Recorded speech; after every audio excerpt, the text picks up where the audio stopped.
Hey everyone, it's Richard Metal Fan here, bringing you guys a brand new 2021 album review. And today, as you can see below the title, today we're going to be looking into the new album from the band Trivium entitled In the Court of the Dragon, which is out now through Roadrunner Records. Now, everybody should probably have at least heard of Trivium. These guys have been around since the mid-2000s, formed in Orlando, Florida. And Trivium, for me, a lot of people probably don't know, is one of my all-time favorite bands. Been listening to them since high school, and they're, in my opinion, one of those bands that I loved since high school that still stuck with me. Unlike a lot of other bands I like since high school, I pretty much grown out of or just gotten sick of. But anyway, I've been a fan of these guys for a long time, listening to like classic albums such as Ascendancy, which in my opinion is still Trivium's best album, as well as Shogun as another favorite. In waves and stuff. And overall, this is the band's 10th full-length album, and this follows up their previous album, What the Dead Men Say, which came out a little over a year ago. And it's kind of crazy now, over a year later, we get a new Trivium album, which I did not expect at all. I remember it was like last summer the band was starting to like say that they were working on new material, and it wasn't until a couple months ago they were teasing something. It was like in the initials ITCOTD, and then of course they released a song which is the title track, In the Court of the Dragon, but they did announce an album until they released the second single, Feast of Fire, and then they announced the album. And when I heard this album, I was really blown away. And I honestly think this album, in my opinion, is better than What the Dead Men Say, which is crazy that it came out over a year ago. But Trivium didn't fuck around with this one. It's crazy now, 10 albums in, and I think this, in my opinion, is probably their best the thing they've done since Shogun. And just like production is better. I think Trivium's always has pretty solid production. And let's just talk about like the vocals. Matt Heafy, in my opinion, has stepped up his vocal game a lot. I remember back in like 2014 when he blew out his voice. And then he had to like relearn like his stuff, especially with the album Sounds in the Snow, which had no screaming at all. But when they came out with Sin of the Sentence, I was kind of impressed that they brought it back. But I heard he uses like his old technique only on the records, but the live shows he uses a safer one. But I think his singing and screaming is great. And then the guitar work on this album is pretty tight. Matt Heafy and Corey Bulio's guitar playing is great. As always, they've come up with really great riffs, and it's pretty much that signature style that Trivium has. The bass on this album is pretty audible. Paulo Gregoletto, you could hear it a lot more, and might also contributes more with the songwriting as well. And I heard he's also a guitarist as well, so I mean he comes up with some really sick bass lines. And then the drumming from Alex Bent. In my honest opinion, I think Alex Bent, since he joined the band right around the time of the Sin and Sentence, he's pretty much the best thing that drummer that Trivium has had. Probably, yes, even better than like Travis Smith or Nick Augusto. I'm pretty sure some fans are going to talk shit, but fuck it. But yeah, without further ado, let's dive into this album track by track. Now, starting things off is a little intro instrumental called X, or simply 10, which is funny because the last album we had an intro called IXN, but now we have another little instrumental intro called X, which is, of course, this was composed by the almighty Ishan from Emperor, who is also a friend of Matt Heafy's, and they also have a side project which is called Iramutu or something, in which I'm looking forward to that. But the intro pretty much sets the mood for the album. It's really well orchestrated and everything. And then we move on to the title track of the album, In the Court of the Dragon. Now, I just love this Trivium. It just hits right from the get-go with Matt screaming, In the Court of the Dragon. It's just rammed full of like extreme aggression, the rawness. It has like hints of like early material, like Ascendancy and Shogun. And there's like really hefty like sections just bring chaos, and the guitars are shredding, and the destruction from the double bass are literally hammering at a ridiculous speed. And it's just like they're not even smothering you with like melodies and big choruses.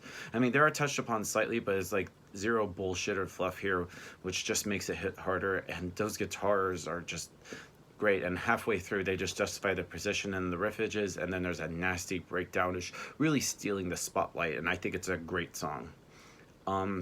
Moving on to the next song, which is called Like a Sword Over Damacles. Now, this song just blew me away. It's a very thrashy, it kind of sounds something from like Shogun or Crusade. It has that kind of like riffing style. And Matt does some very aggressive, thrashy vocals that he hasn't done since probably Shogun, if not as raspy.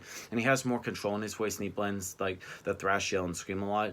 And the chorus in this song totally reminds me of Kiristego Men. And the song has a midsection that is just instrumental, harmonic, ascending riffs, just like those two albums. It's a very thrashy song and a very catchy chorus, and it also has a lot of synths to it as well.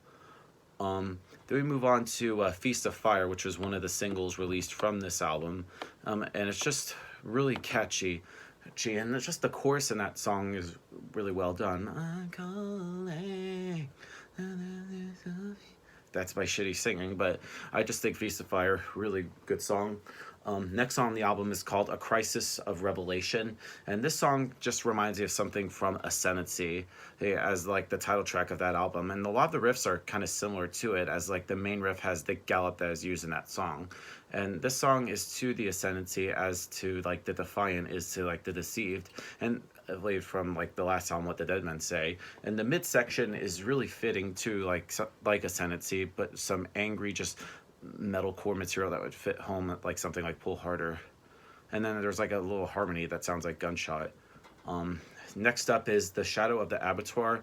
Now this song starting off kind of sounds like a little bit of a ballad, almost reminiscent of Shogun, and especially like the first half of this song sounds very melodic, something from like Iron Maiden or Blind Guardian, and Matt does his like deeper kind of voice a lot. It's just like Shogun or like Thrown into the Fire from Sin Ascent, and so it just really gets aggressive and thrashy, and I think this song is super cool, and I love how it builds up, but I also like it, or at least I feel like it could have been shorter. I think it's one of the most memorable songs on here, and Matt sings really high, and that melody is just really good. No Way Back, Just Through, and this song just opens up with a really groovy and bendy riff, and the verses are even groovier, and Matt does like an interesting kind of aggressive singing style in the verses, and there's like a tremolo low picked like pre-chorus, and the chorus is a very memorable one, and there's like more along the lines of a faster heart from Your Hate for the chorus, and it's a really energetic song that has a different middle section that is oscillating between fast-paced metalcore riffing and a groovy kind of slower riff. Fall Into Your Hands. Now this is another one of the 7-minute plus songs on this album, and this song is really cool, and the main riff here is just a hammer-on that Matt comes up with on like his Twitch streams that he plays a lot, where he just hammers on a power chord in different positions, and I just love the riff, and it's awesome. And this song also has some synths, and it's pretty aggressive overall, except for like the ballady chorus, and the main riff is very melodic death metal, almost kind of metalcore style, and there's a really extensive instrumental section in the middle that's pretty interesting with some time signature and stuff. And next we get to From Dawn to Decadence, or Decadence I should say. This song, in my opinion, is probably the least that stands out for me. It's a pretty good song with Matt doing some kind of weird vocals in the verses, a lot of fast drumming, including a lot of blast beats. And structurally, it's really just straightforward, and all the ideas are based around the same few riffs, and it doesn't do anything too crazy, but I still think it's a sweet song that would also be killer live. And then we close things out with The Phalanx. And from what I heard, according to an interview, Paulo said that this song kind of is from demos from the Shogun sections that you can really tell, and I do like guitar harmony is from that album, and you could tell, and it kind of reminds me a little bit of like something from Into the Mouth of Hell We March and Kiristego Men. The midsection begins with the same style of like harmonic minor riffs that like that song, and I think that fans that love Shogun would love this song. And there's like a really cool build up to the last kind of chorus, kind of like Shogun, and synths are used on this song as well.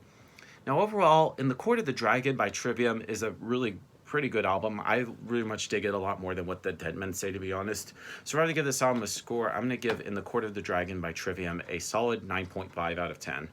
So yeah, that's my review of the album, guys. Let me know in the comments what you guys think about the album, and I'll see you all in the next video, and as always, keep it metal.